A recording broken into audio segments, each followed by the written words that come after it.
হরে কৃষ্ণ। আগামী একাদশীর নাম কি? এই একাদশীর এরূপ নামকরণের কারণ কি? এই একাদশী আপনারা কবে পালন করবেন এবং কিভাবে এই একাদশী উদযাপন করবেন? এই একাদশীর বিশেষ মাহাত্ম্য কি? একাদশীর সঠিক তারিখ ও পরদিন পালনের সময়সূচি এই পর্বে প্রদান করছি। আপনারা আমার সঙ্গে থাকুন ও মনোযোগ দিয়ে শ্রবণ করুন। আগামী একাদশীর নাম হল আমলকি একাদশী ব্রত।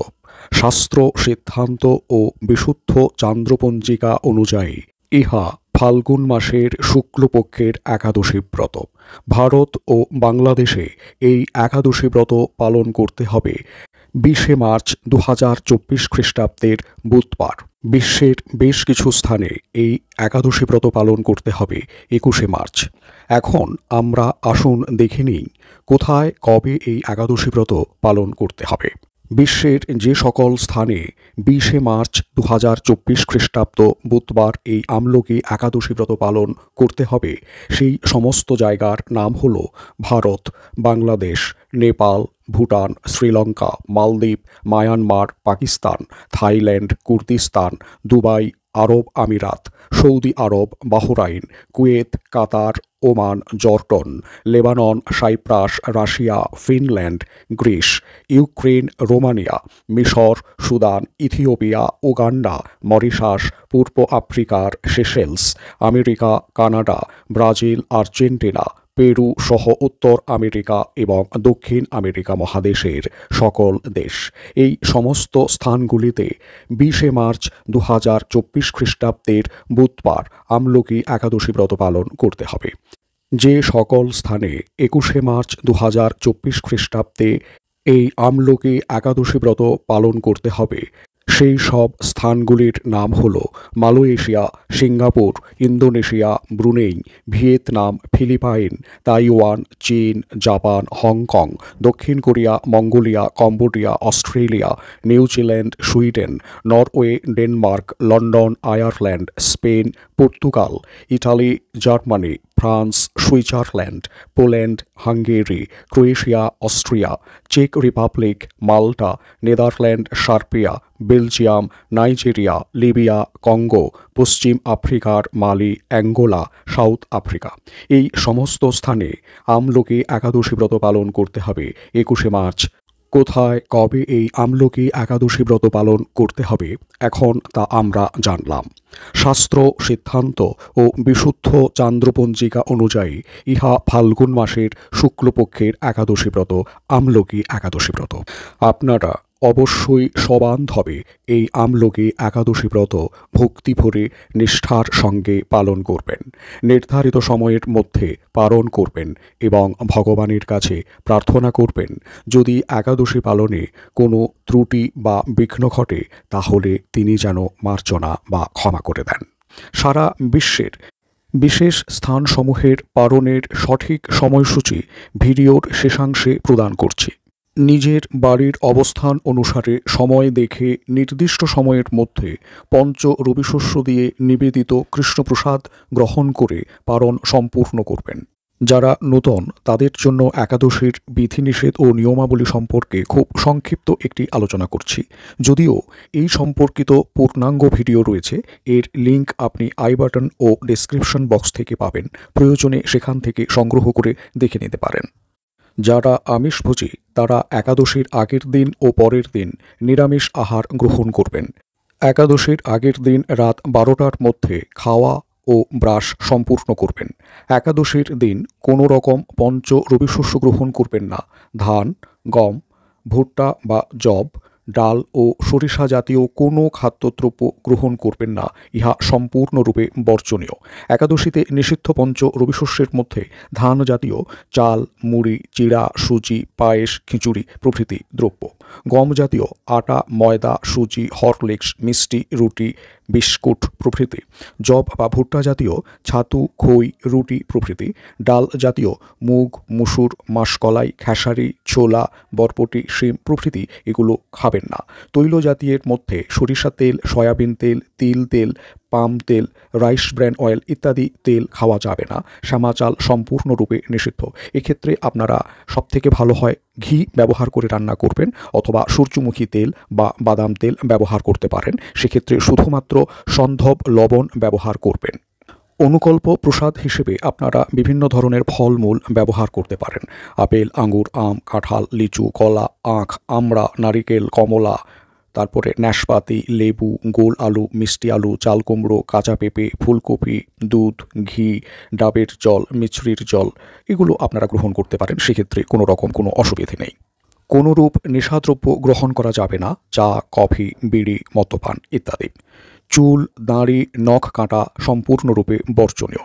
একাদশীর দিন সাবান, শ্যাম্পু, পারফিউম ব্যবহার করা যাবে না, কিন্তু শুধুমাত্র ল্যাভেটরি অথবা শৌচের পরে আপনারা সাবান ব্যবহার করতে পারেন। একাদশীর দিন সাধু, গুরু, বৈষ্ণব নিন্দা সম্পূর্ণরূপে নিষিদ্ধ। শুধু ওই দিন নয়, কখনো কোনো দিন কোনো পরিস্থিতিতেই সাধু, গুরু, বৈষ্ণব নিন্দা করবেন না। এছাড়া কুচিন্তা, কুভাবনা, মিথ্যা কথা, মিথ্যাচার, পরনিন্দা, পরচর্চা, প্রজল্প, দিবানিদ্রা, হিংসা, ঈর্ষা, অবৈধ সম্পর্ক ইত্যাদি শাস্ত্রে নিষিদ্ধ রয়েছে। এগুলির কোনোটিই করবেন না। বেশি করে হরে কৃষ্ণ মহামন্ত্র জপ করবেন, গীতা ও ভাগবত পাঠ ও শ্রবণ করবেন। এছাড়া শ্রীকৃষ্ণের লীলা কীর্তন শ্রবণ করবেন। নানা ধরনের ভক্তিমূলক কাজে নিজেকে সারাদিন যুক্ত রাখবেন। একাদশীর দিন ভোরবেলায় উঠে ব্রাহ্ম মুহূর্তে স্নান করে ধোয়া বস্ত্র পরে তিলক আচমন করে ভগবানকে বাল্যভোগ নিবেদন করবেন, মঙ্গলা আরতি করবেন, চন্দন সহযোগে তুলসী পাতা ও ফুল দিয়ে পূজা করবেন এবং 3 বার সংকল্প মন্ত্র পাঠ করে একাদশীর সূত্রপাত করবেন বা শুরু করবেন। একাদশীর সংকল্প মন্ত্র হল একাদশাং নিরাহার স্থিত্বা অহম অপরে হহনি ভক্ষ্যামি পুণ্ডরীকাক্ষ শরণং মে ভবাচ্যুত। অর্থাৎ, হে পুণ্ডরীকাক্ষ, হে অচ্যুত, আমি একাদশীতে উপবাসপূর্বক পরদিন আহার করব। আপনি মুদীয় শরণস্থান হন। নির্ধারিত সময়ের মধ্যে পারণ করবেন, যা ভিডিওর শেষাংশে দেওয়া থাকবে। পারণ মন্ত্র হল অজ্ঞান তিমিরান্ধস্য ব্রতে নানেন কেশব প্রসীদ সুমুখনাথ জ্ঞানদৃষ্টি প্রদৌ ভব। এখন আপনারা শ্রবণ করুন আমলকি একাদশীর ব্রত মাহাত্ম্য কথা। যুধিষ্ঠির বললেন, হে কৃষ্ণ, মহাফল দাদা বিজয়া একাদশীর কথা শুনলাম। এখন ফাল্গুন মাসের শুক্লপক্ষের একাদশী যে নামে বিখ্যাত তা বর্ণনা করুন। শ্রীকৃষ্ণ বললেন, হে মহাভাগ যুধিষ্ঠির, মান্ধাতার প্রশ্নের উত্তরে মহাত্মা বশিষ্ঠ এই একাদশীর মহিমা কীর্তন করেছিলেন। আপনার কাছে এখন আমি সেই কথা বলছি। এই একাদশীর নাম আমলকি। বিষ্ণুলোক প্রদানকারী রূপে এই একাদশী বিশেষভাবে মহিমান্বিত। একাদশীর দিন আমলকি বৃক্ষের তলে রাত্রি জাগরণ করলে সহস্র গাভীদানের ফল লাভ হয়। হে পাণ্ডুনন্দন, পূর্বে ব্রহ্মার রাত্রিতে দৈনন্দিন প্রলয় উপস্থিত হলে স্থাবর জঙ্গম সহ দেবতা, অসুর ও রাক্ষস সব কিছুর বিনাশ হয়। তখন ভগবান সেই কারণ সমুদ্রে অবস্থান করেন। তাঁর মুখপদ্ম থেকে চন্দ্রবর্ণের এক বিন্দু জল ভূমিতে পড়ে। সেই জলবিন্দু থেকে একটি বিশাল আমলকি বৃক্ষ উৎপন্ন হয়। এই বৃক্ষের স্মরণমাত্র গোদানের ফল, দর্শনে তাহার দ্বিগুণ এবং এর ফলাভক্ষণে 3 গুণ ফল লাভ হয়। এই বৃক্ষে ব্রহ্মা, বিষ্ণু আর মহেশ্বর সর্বদা অবস্থান করেন। এর প্রতিটি শাখা, প্রশাখা ও পাতায় ঋষি, দেবতা ও প্রজাপতিগণ বাস করেন। এই বৃক্ষকে সমস্ত বৃক্ষের আদি বলা হয় এবং তা পরম বৈষ্ণব রূপে বিখ্যাত। অতএব এই শ্রেষ্ঠ ব্রত সকলেরই পালনীয়। এখন এই ব্রতের একটি অদ্ভুত ইতিহাস আপনার কাছে বর্ণনা করছি। প্রাচীনকালে বৈদিশ নামে এক প্রসিদ্ধ নগর ছিল। এই নগরে চৈত্ররথ নামে এক রাজা রাজত্ব করতেন। চন্দ্রবংশীয় পাশবিন্দুক রাজার পুত্ররূপে তিনি জন্মগ্রহণ করেন। তিনি অত্যন্ত শক্তিমান ও ঐশ্বর্যশালী ছিলেন। শাস্ত্রজ্ঞানেও তিনি ছিলেন সুনিপুণ। তার রাজ্যের সর্বত্রই মনোরম আনন্দপূর্ণ এক দিব্য পরিবেশ লক্ষ্য করা যেত। প্রজারা ছিলেন বিষ্ণু ভক্তিপরায়ণ, সকলেই একাদশী ব্রত পালন করতেন। তাঁর রাজ্যে কোনো অভাব অমঙ্গল ছিল না। এইভাবে প্রজাদের নিয়ে রাজা চৈত্ররথ সুখে দিন যাপন করতে থাকেন। এক সময় ফাল্গুনী শুক্লপক্ষের দ্বাদশী যুক্তা আমলকি একাদশী তিথি সমাগত হওয়ায় রাজ্যের সকলেই এই ব্রত পালনের সংকল্প করলেন। ওই দিন প্রাতঃ স্নানের পর প্রজাদের নিয়ে রাজা ভগবান শ্রী বিষ্ণুর মন্দিরে যান। সেখানে সুবাসিত জলপূর্ণ কলস, ছত্র, বস্ত্র, পাদুকা, পঞ্চরত্ন ইত্যাদি দিয়ে সাজিয়ে স্থাপন করেন। তারপর ধূপ দীপ দিয়ে যত্ন সহকারে মুনি ঋষিদের দ্বারা শ্রী পরশুরাম মূর্তি সমন্বিত আমলকির পূজা করেন। হে পরশুরাম, হে রেণুকার সুখবর্ধক, হে ধাত্রী, হে পাপ বিনাশিনী আমলকি, তোমাকে প্রণাম, আমার অর্ঘ্যজল গ্রহণ করো। এইভাবে দিনে যথাবিধি পূজা, স্তব, স্তুতি, নৃত্যগীত করে রাজা ভক্তি ভরে সেই বিষ্ণু মন্দিরে রাত্রি জাগরণ করতে লাগলেন। এমন সময় দৈবযোগে একটি ব্যাধ সেখানে উপস্থিত হয়।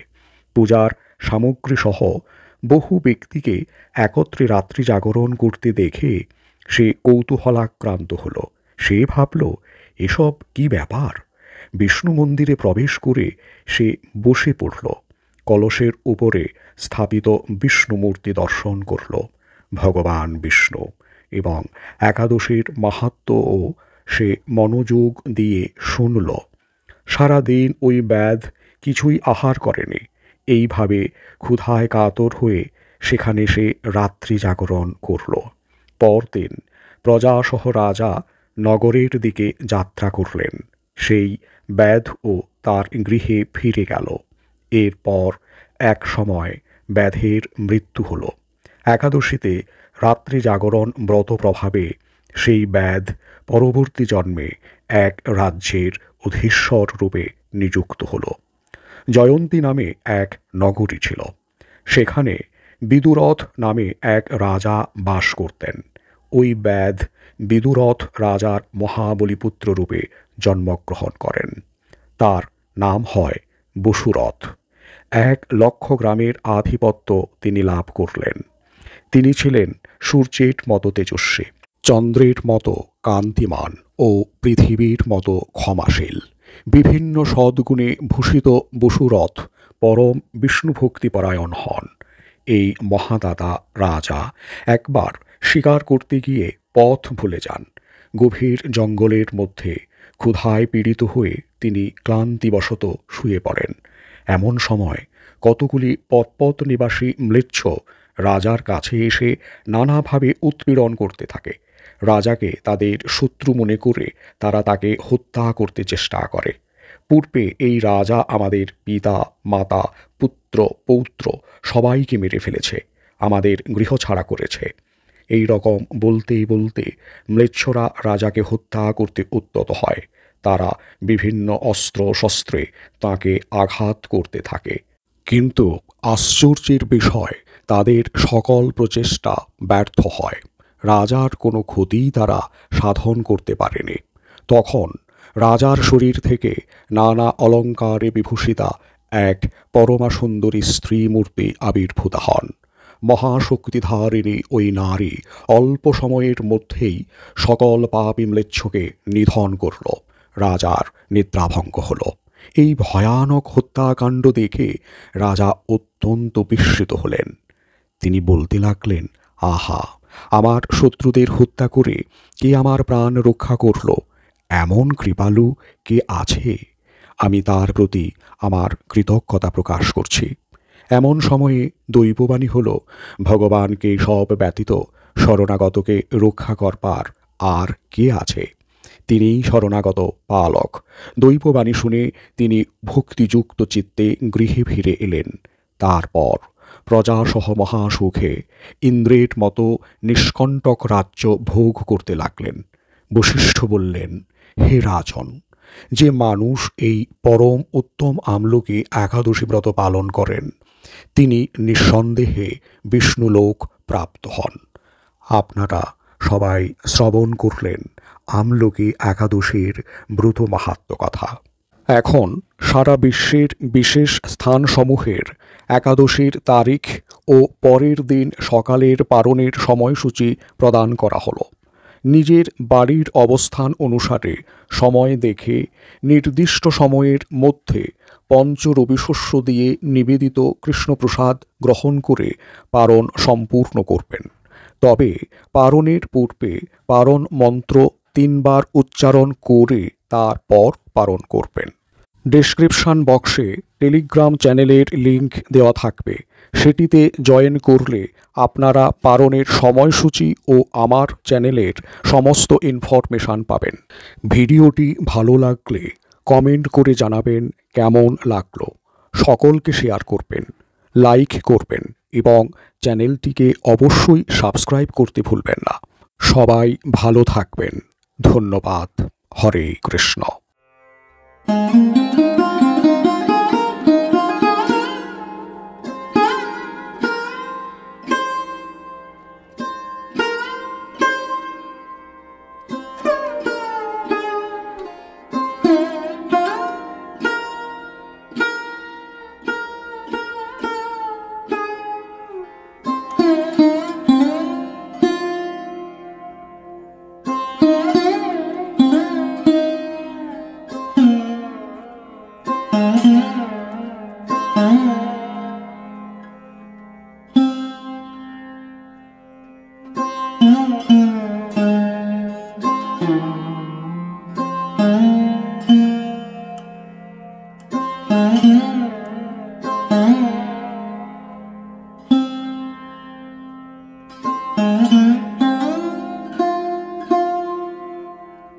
Mm-hmm.